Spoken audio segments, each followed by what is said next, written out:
ఒకరోజు ఆ చిన్న పాప ఆడుకుంటూ వెళ్ళి ఒక లాకర్‌లో దాక్కుంటుంది. ఆ లాకర్ డోర్ పూర్తిగా మూసుకుపోతుంది. లోపలేమో బాగా చీకటి. పాపకు చాలా భయం వేసి గట్టిగా ఏడవడం మొదలుపెడుతుంది. ఆ శబ్దం విని నాన్న అక్కడికి పరిగెత్తుకుంటూ వస్తాడు.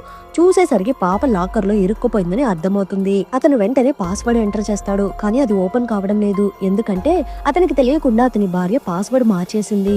లోపల పాప ఏడుస్తూనే ఉంది. అతను వెంటనే భార్యకి ఫోన్ చేస్తాడు. కానీ ఆమె యోగా క్లాస్‌లో ఉంటుంది. ఫోన్ ఇంకొక వ్యక్తి లిఫ్ట్ చేస్తాడు. దయచేసి నా వైఫ్ కి ఫోన్ ఇవ్వండి అని అతను అడుగుతాడు. కానీ అతను అహంకారంగా మాట్లాడి ఫోన్ ఇవ్వడు.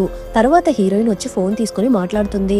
మన పాప లాకర్ లో ఇరుక్కుంది, వెంటనే పాస్వర్డ్ చెప్పు అని అతను వేడుకుంటాడు. కానీ ఆమె నమ్మదు.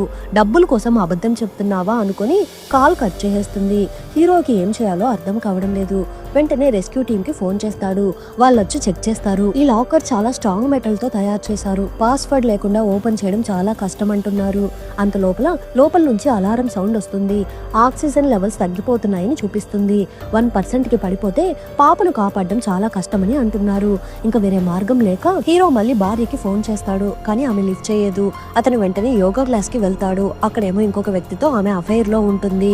పాస్వర్డ్ చెప్పు, మన కూతురు లాకర్ లో ఉంది అని అతను ఎంత చెప్పినా ఆమె నమ్మదు. నా కళ్ళతో చూస్తేనే నా నమ్ముతానని గొడవ పడుతుంది. ఇంతలో రెస్క్యూ టీమ్ లాకర్ ని అక్కడికి తీసుకుని వెళ్తున్నారు.